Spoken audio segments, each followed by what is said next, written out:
Okay, fantastic. David Cook, welcome to the Inc. podcast. Thank you for being here. It's wonderful to be with you, Rob. I'm so excited to talk with you. I'm excited you invited me on. Yeah, absolutely. I'm tickled to death.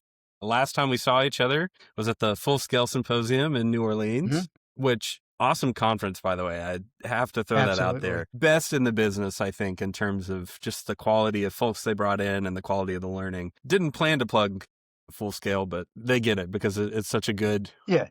Yeah.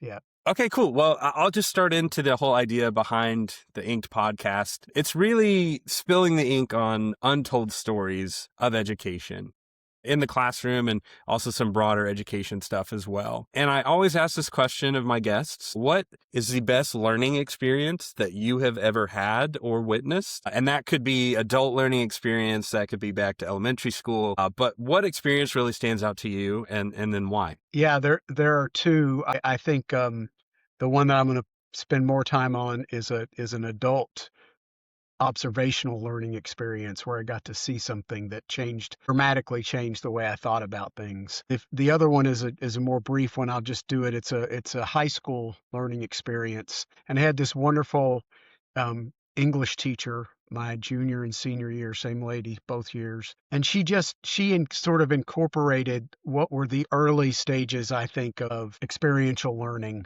And she really engaged us in situations where we had to think about what we were doing and not just write. For instance, we had to have a lot of process built into it. And I just remember that as being something that process-wise helped me think differently about learning. But the big one was the first time, and I've been back subsequent times, was to Cajon Valley School District, which is in the San Diego area of California. And it was my first time witnessing what I would call an asset-based model of education, where the district had gone through, they used, I can't even remember which program they used. I think it was the Myers-Briggs assessment. But the idea was they had determined what every kid in the district was good at, where their strengths lied, for lack of a better term. And I got to talk to a kindergartner, I got to talk to a third grader, I got to talk to a fifth grader. It was a K-8 school district. And I just said, what are you working on? He said, well, I'm working on this. What can you tell me about that? Well, because my strengths are this is how I'm directing my time on this particular assignment. Mm-hmm. And I said, tell me more about that. It was just this, it wasn't like they had to go walk over and open up a piece of paper or a book and say, well, this is what I mean when I say. They knew that there was a difference for them because they were attacking things from a sense of, this is what I'm good at, and it makes me a better learner because I'm good at it. And so and you know this about me, that changed how I thought about what we need to do system-wise to make things better, to help support learner-centered classrooms. And there's a lot of it, but that's one of the big things.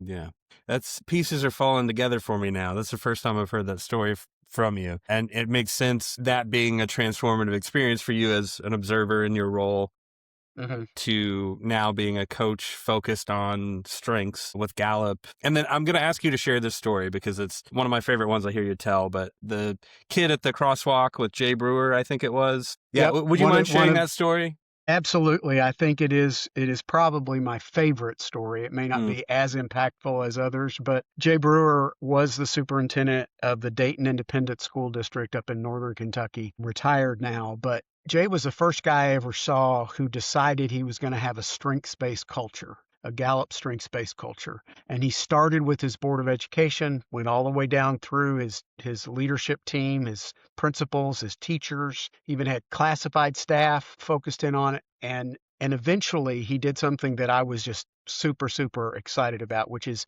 he assessed every kid from fourth grade up using different assessments that Gallup provides so that they could understand better who they were. And the last day of school, probably 3 years ago, he was just doing a visit around the different parts of his campus. It's obviously a small school district. And he was outside with a group of fifth graders, and a young man ran up to him and said, Mr. Brewer, Mr. Brewer. And Jay said, what is it? What is it? He said, I'm smart like you. And Jay said, what do you mean, buddy? Well, isn't your number one futuristic? And Jay said, "Well, yeah, it is. That's my number one strength." And he said, "Well, it is mine too." And Jay said that was the Mm, day that he said, when a kid knows who they are and want to share that with me, just it changed, and it gave him even more focus so that he could yeah, really go full force into that idea that we don't want deficit-based models or mindset. We want to be helping students be better at what they're good at. sure. No, I love that story too. And correct me if I'm wrong, being a former employee of yours, futuristic is in your top 5 too, right? Futuristic, yeah. If we were doing a traditional Zoom call, my name tag would say Would my be, yeah, five yeah. top five. But yes, futuristic is in my top five. Um, and just I remember the first time I really understood what that meant to me, to know who I was. Yeah, And then, we could keep telling stories. I tell for the other sure. story I tell to a former colleague of both of ours is there was a guy on our team, and I don't have to name him, that I spent forever trying to figure out. I said, I don't get anything about this guy. and and then we did our strength stuff, and his number one strength was context. Mm, And I was like, now I yeah, get it.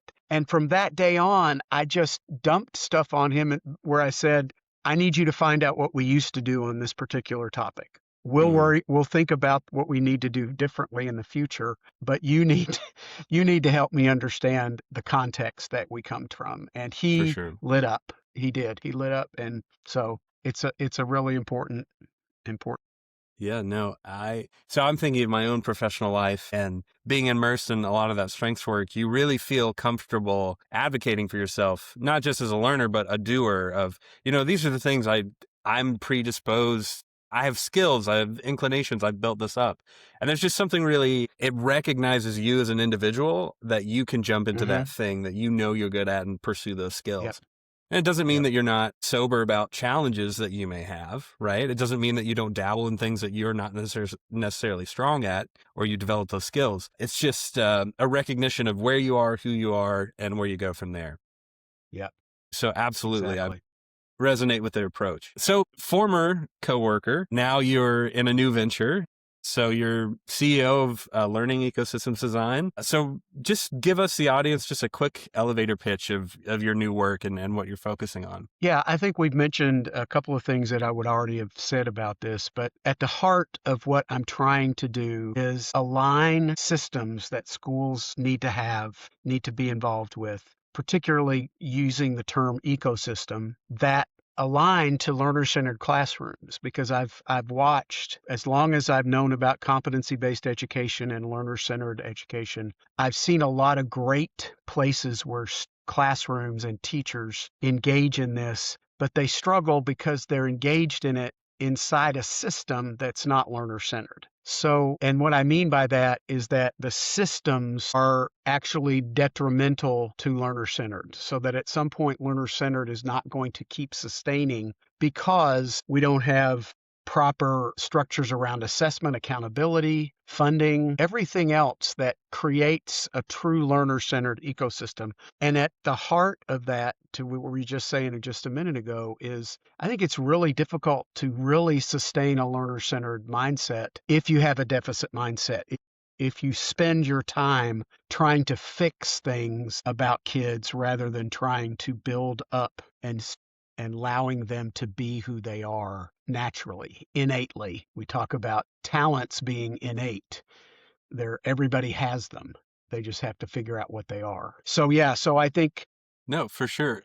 I think so at the heart of what I want to do is create aligned systems to match so that teachers and others don't feel a sense of fighting two worlds, that we want to make sure that policies and everything else that is happening makes a learner-centered world possible for teachers. Yeah. It feels, and I hear this from teachers all the time and admin, they're very much playing two games right now. It's the game of actually putting the student at the center and building up from those individual learners and what they need versus this other game where the learner is really just a feature of the system or a component. And it's almost like consternation that you have to figure out, oh, how do I move this bar up or down to fit a like assessment needle or something. Yeah.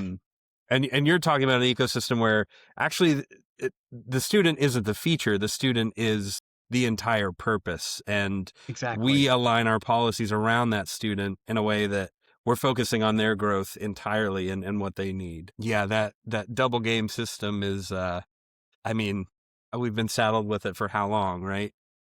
Right. And we're stuck with partly the reason we're stuck with it, and this is something that I think if we get to later in the conversation about AI, part of our biggest structural problem is that we're still using metrics from both the industrial age and the information age. We're still trying to measure things that today I think are far less, and I'm going to stop right there and say, I'm obviously not saying that kids don't need to know numeracy and literacy skills. They obviously Right. do. But it's the AI age, and the acquisition of knowledge can be handled much more efficiently Mm-hmm. by AI. What we need our young people, our learners to do, our teachers to do, is build a system in which their humanness, their skills they need to think critically, to communicate, to collaborate,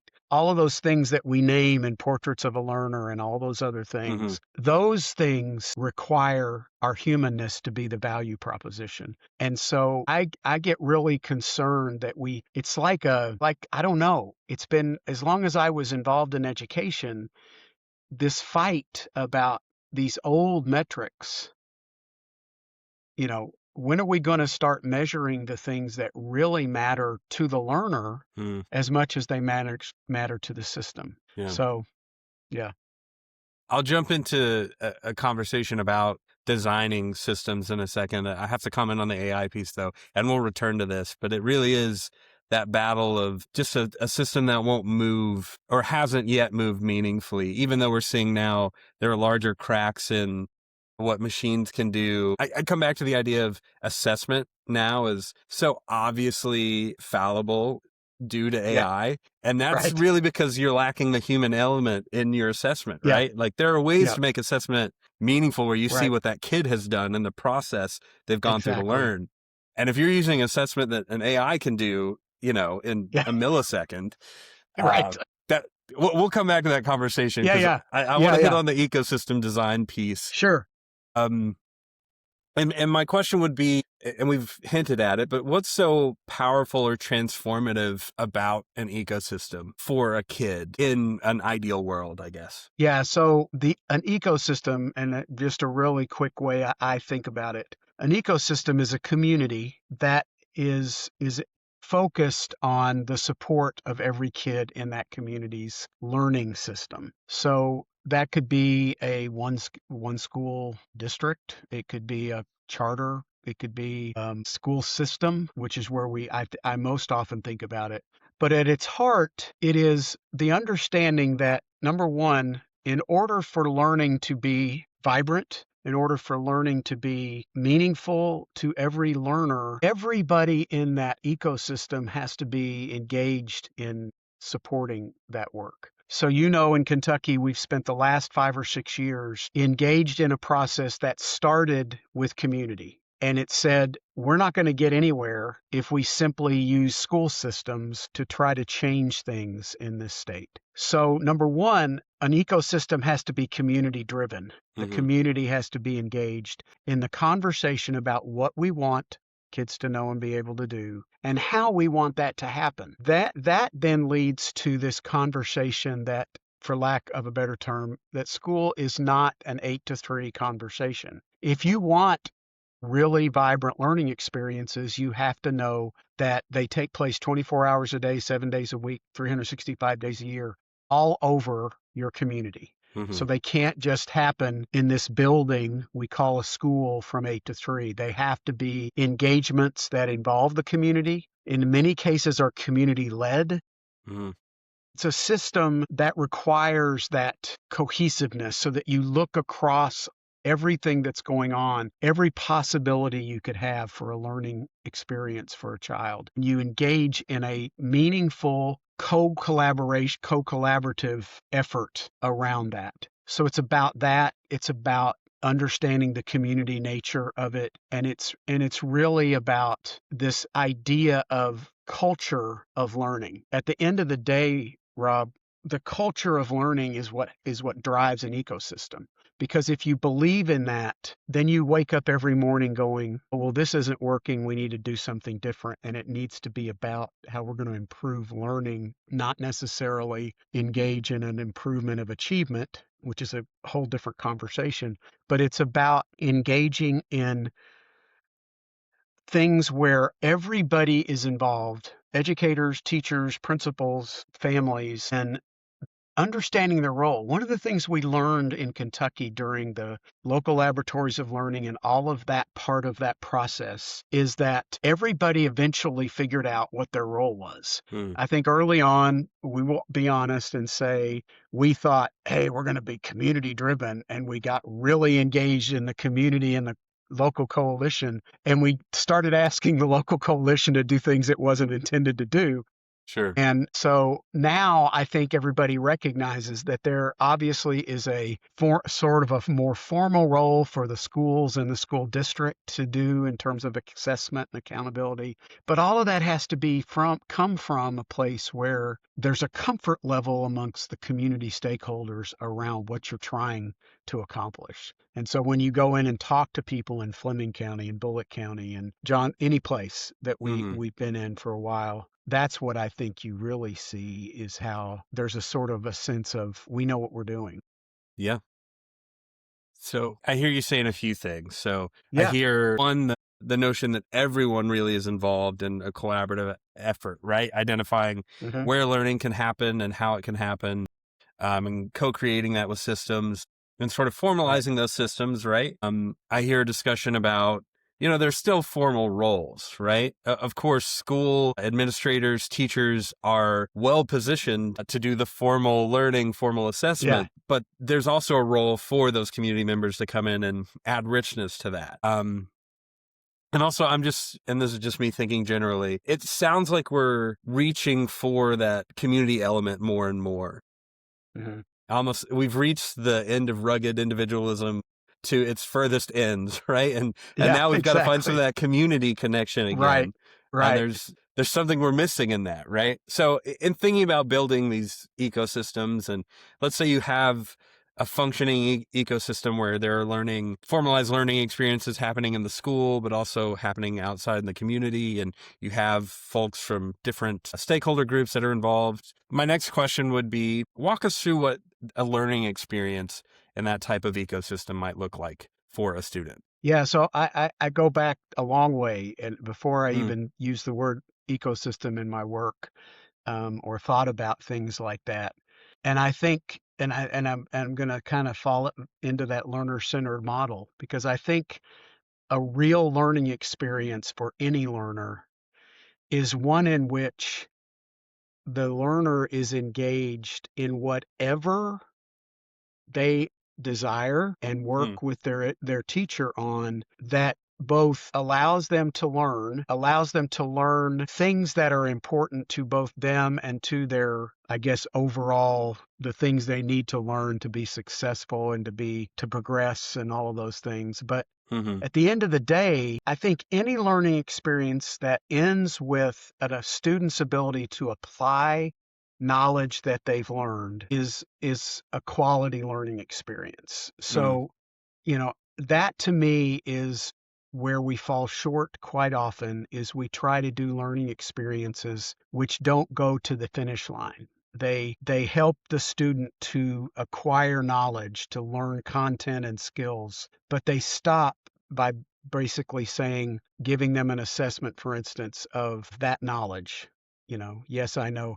I always am reminded of something that Jason Glass used to say, which was most of our classrooms teach kids the Pythagorean theorem, and very few of them ask them to demonstrate how it works. So it's that, to me, that's what defines. So in an ecosystem, that learning experience begins with, and this is, I keep feeling like I'm doing this, but I know it's part of it. I just recently wrote a piece about AI as the telescope. mm, And I think if we want to push into the AI concept or think about it in that regard, that's when I think you have a meaningful learning experience, is when a teacher brings to a student or group of students a problem. Mm. So there's a human characteristic to the beginning of the conversation. Hmm. And hopefully 90% of the time, and I know it's not ever going to be that's my pie in the sky. Hopefully that problem or that situation that the teacher brings is not something the teacher has solved. Because I Yeah. think you dramatically reduce the authenticity of a learning experience if the teacher already knows the answer. Hmm. So we create whatever it is, whatever problem, whatever thing we need to do with content, with skills, and then we let the learner just devour whatever's available to find out about that particular thing that they need to know. And then after we get all that stuff, we come back and a student or a group of students talks and learns and discusses and thinks critically about that and comes to a conclusion that is the application of the original problem.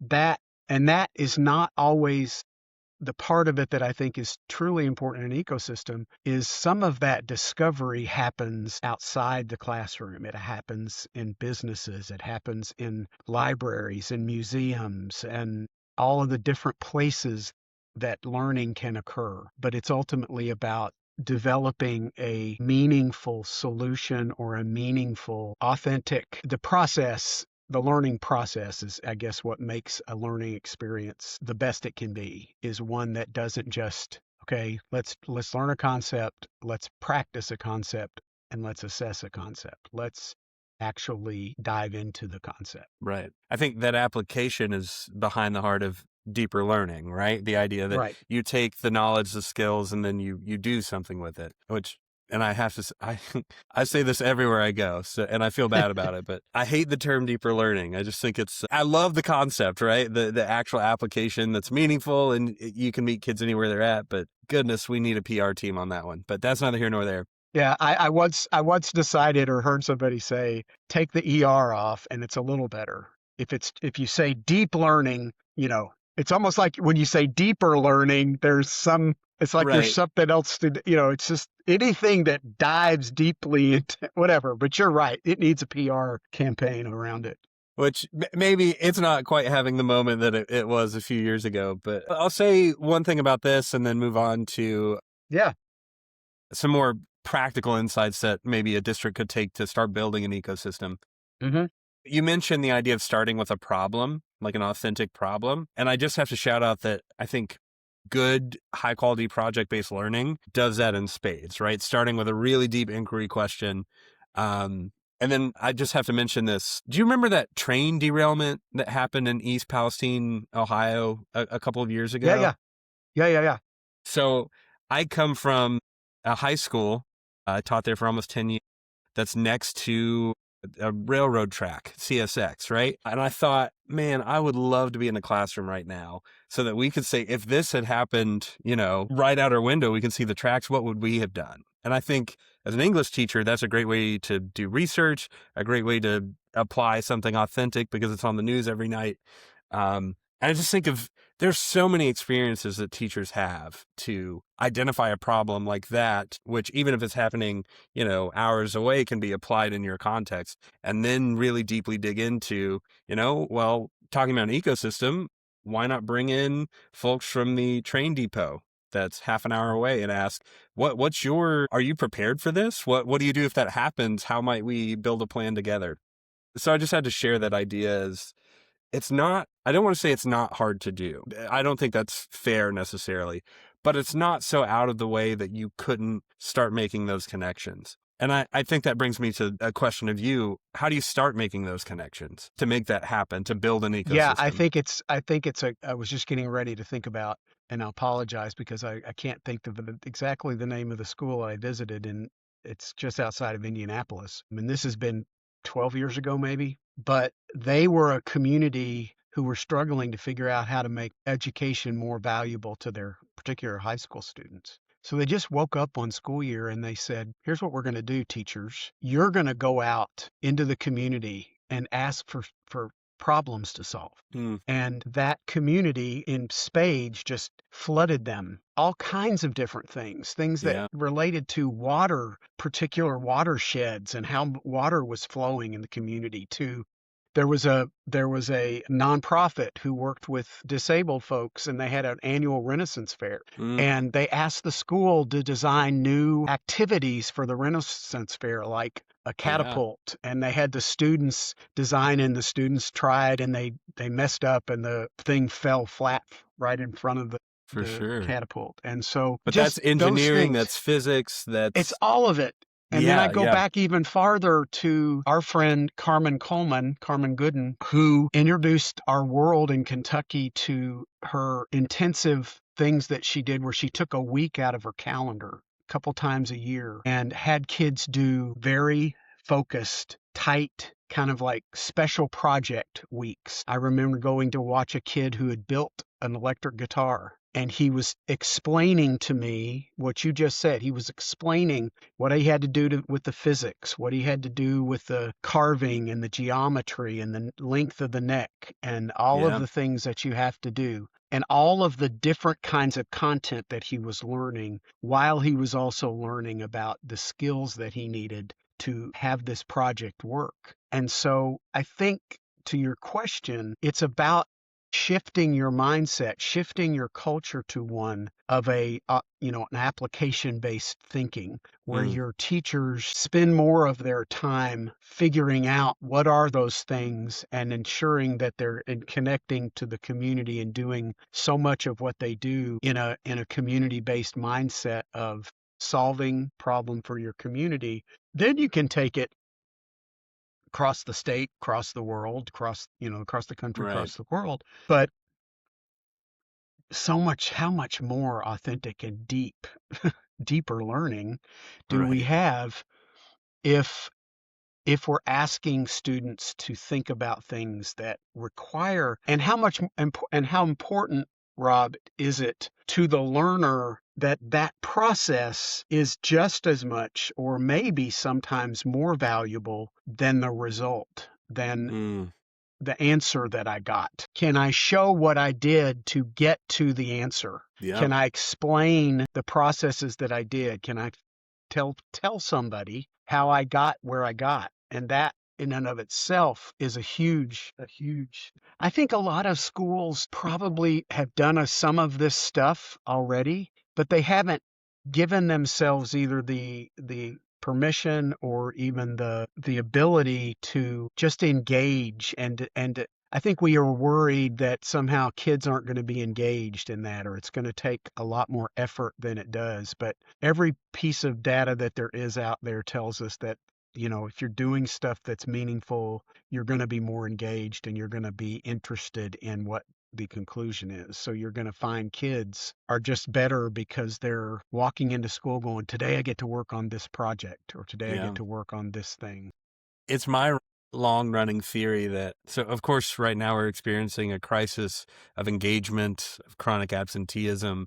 And I really Mhm. do think fix isn't the right word, but I think a way to make a huge inroad is to connect that learning to the community, because it is in and of and because of the community. And I think of learning experiences. I'm from Eastern Kentucky, right? Mhm. And so we've had catastrophic flooding the past couple of years, but the idea of bringing students into that problem solving of how do we mitigate flooding in our area, because it's a very real grounded problem. I can't imagine more engagement than really solving something that faces you day to day, Yep. or at least annually in that way. I think the national organization that has done the best job of what we're talking about, obviously, is Big Picture. Yes. When you walk into big picture schools and you sit down with individual learners who explain to you something they're working on with their apprenticeship or whatever it is, it's fascinating to me to see the depth of the problems that are being solved. They're not just like, oh, yeah, I'm an apprentice, or I'm doing an internship and I'm carrying coffee for people. Hmm. No, they're changing or adding to issues and problems that that particular organization needs solving. Yeah. And these young people are walking in going, have you thought about this? and it's making a huge difference in real world applications. Just wanted to, that's just a shout out. We're doing a few shout outs. So shout out to BPL. For sure. Yeah, On that, I have an example of that actually from BPL. So I'll also say I think big picture learning gets the soul of this right. The whole transformation, reimagination movement of education, their organization really understands what that means at the heart of it. I had the opportunity to go to Fannie Lou Hamer High School in the Bronx, and that exact thing I got to see play out. So we visited like a local park conservatory uh-huh. sort of organization. And the kids talked about a conservation project they had done cleaning up the river there. And just hearing high school kids talk about, oh, yeah, we, come here in the evenings and we've really built a project around this. We've got other volunteers. And actually, they had a dolphin swim up that river like a couple of years ago as almost a direct result of their cleanup work that they had done. I couldn't imagine a way to feel more connected to your school, but also to your home and your community, and to feel like Yeah, an author in yeah, that way. yeah, And I'll say this, the idea of stewardship really hit me on that visit. Just that not only does a place belong to you, but you belong to a place as well, right? And you absolutely. belong to your home as much as you.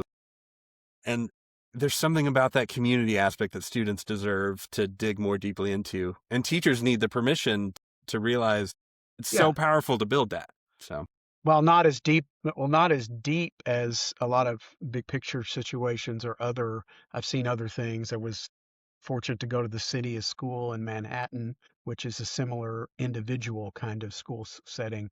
I think our I think our local labs have done that to a certain degree. They haven't all moved it to the levels that I wish they had in terms of, but just the whole concept that we're sitting on the precipice of with local accountability. There's part of the answer right there is that if we can cause local school districts to think about what they find valuable in addition to the stuff that we know we have to do, mhm, that's going to start us on that road to seeing real ecosystems develop because yeah, there's going to be value to administrators and teachers and stakeholders that this is what's important to us.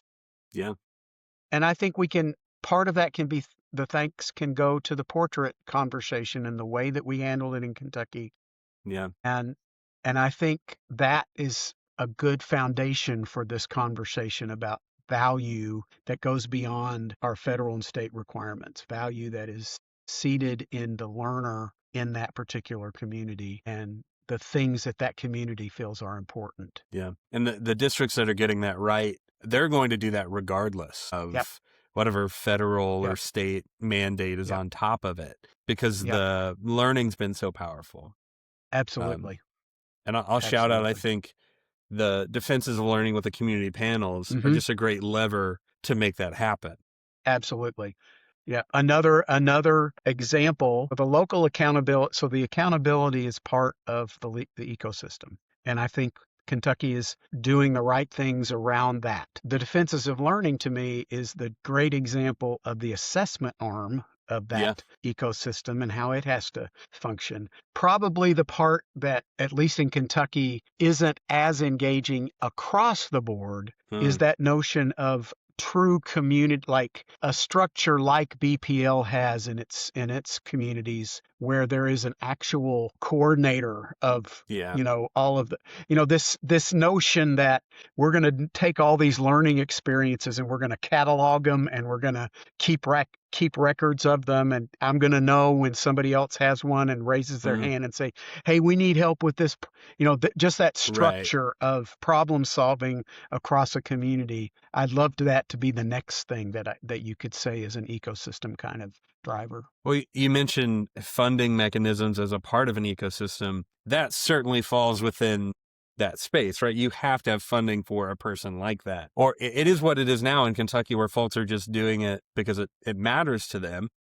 Right. But to Yeah. have the cataloging and all that certainly makes sense. So we're making progress. I'll say that Kentucky's really We doing are. good work to make progress. Still, fighting on two fronts at the same time, but we're making progress. Just in our conversation, I know what my last question is going to be.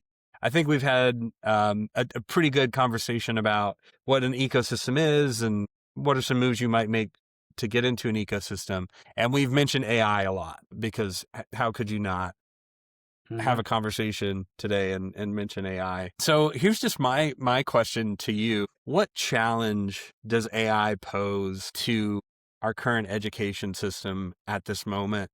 And what is the one thing that we must do to adapt or adopt to it? Yeah, That's a big I question, I think know. that's a big question, but I think the challenge that AI poses is one of response. Hmm. I think the challenge that we face is to properly define the role of AI within a 21st century education system. And in a lot of places, people are recognizing that. I think it's really difficult to do that if you're still in the mode of being afraid of AI.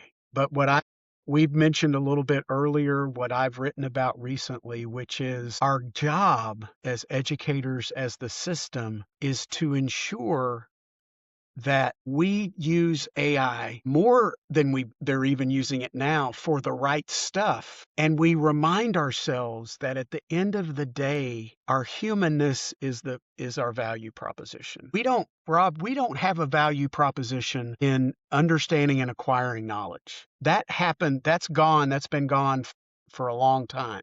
I can pick up my phone, I can pick up my computer, I can pick up any device and get more knowledge faster than I've ever been able to get it before. But I really do believe that if we want to keep things on track, that we have to remind ourselves that at the end of the line, we need to be the ones when we're trying to solve a problem or create a solution, we are responsible and in charge of that part of the process. That because at the end of the day, the AI tools, if I have a problem I'm trying to solve, I could give it to AI and AI would solve it for me. But I'm going to bet in most cases that AI isn't looking at the exact group of whatever number of people it is that are affected by this version of that problem to solve, right? So, which is completely unique from the last time those particular set of data or pieces were thrown into my prompt to AI. This Right. is what I need to solve for, right? So if we can understand that we still need to hold, I use the telescope as an analogy. The other analogy that comes always to the mind is the sandwich. Hmm. AI is the meat, and we got to start with something that if we're trying, and maybe I should say it that way. If we're trying to solve a problem for a particular situation we find ourselves in, we need to control the way we think about that problem and the way at the end of the line we solve for that problem, using everything in between that gets us exactly as much knowledge as we can about that solution. I think I would challenge educators, teachers, and others to think about as they look at their learners in their classrooms, their job is every day to continually ask every one of those learners, what are you learning? What do you want to see happen from this problem? Not Hmm. ask them, where did you get your research? What did you do with, what they need to be able to effectively communicate how they completed a solution to a problem or how they solved for this situation. If they can do that, that's the new that's the new instructional model. And Yeah. that's what will keep us on the right path is if we've got to be, education is notorious. We've got to be better at staying is what's the new thing we have to do today? What are they going to have to modify tomorrow Yeah. that's going to keep the process the way it is, keep learning at the center of everything. Whatever AI does to enhance that learning, but it's got to be about learning and the learning process. Absolutely. I love the word response. I think of maybe the modifier rapid response, just with how, I mean, ChatGPT 3.5 is worlds different than whatever we're at now, 5.2, right? Yeah, right, right, right. So, but the Yeah, idea that you must respond to what is happening, and I love the yeah, idea that the process is the outcome.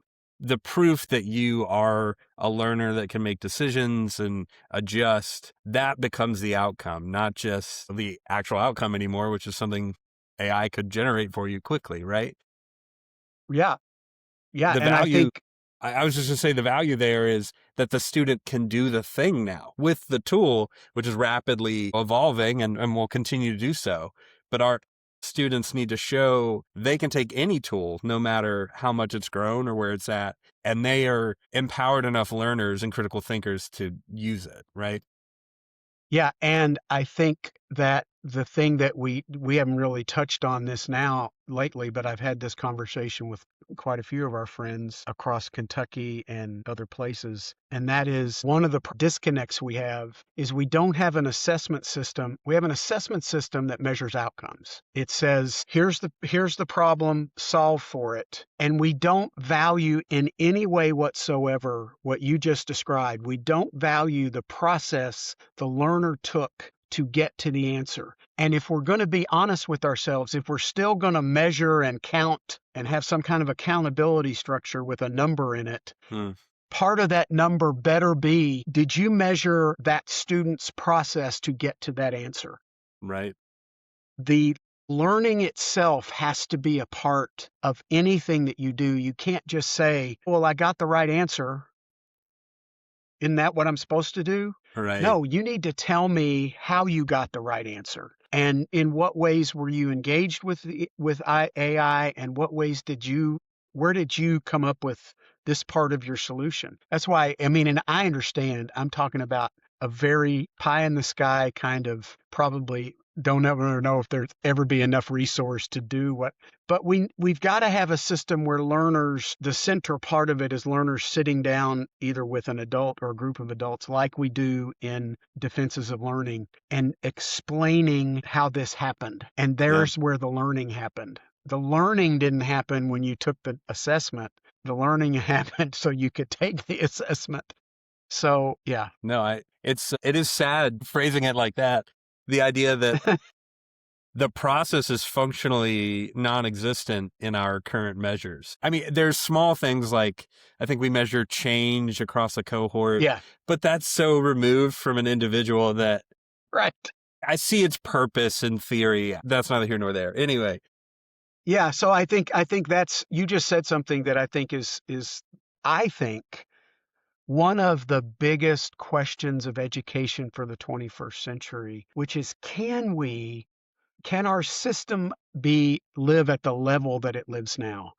I think we would be much better off with much less worry at the state, federal, and even at the school district level. And we began to realize that it is the learner that is where the learning process happens. How can we somehow make that the case? How can we make the case that we need more of our attention paid to the individual learner and not so much concern ourselves? It's like we built a world that is so concerned with measuring the collective.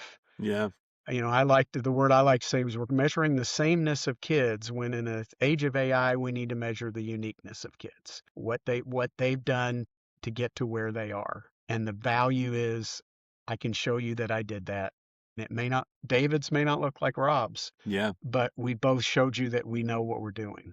Somehow it feels like you hit my last question on the head already. My last question for you was pie in the sky. What does the future for education look like in the US and perhaps elsewhere? And it sounds to me like the spirit of it is, moving from the aggregate measurement of young people to a much more focused, individualized measurement of a growth narrative, a journey of a student from A to B, where at the end of it, we've prepared them to be fulfilled, loved, creative human beings that have their own strengths, their own interests, have their own challenges, but have been informed and developed throughout their K-12 career that they can make do with what they have, right? And they can do something meaningful from that.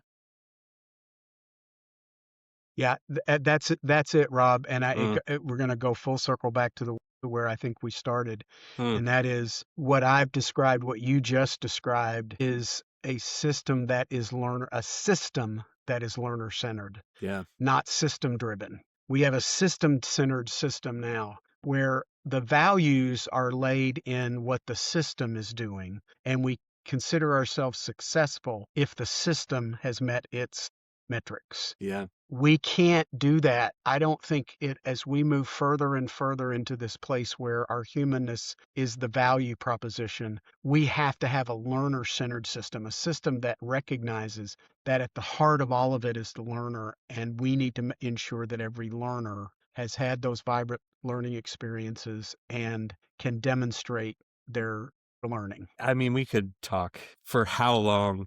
I'm thinking now that like the design of that system that is so radically different, right? Thinking of the individual. That is for another episode though, I think, David. Thank you so very much for Thank you, joining Rob. This has today. been wonderful. I've enjoyed it immensely. Yeah, my brain is tickling. It's been great. Always good to talk to you. I'm sure we'll have future Absolutely. conversations. So Yep. thank you for joining Yep. us. Yep.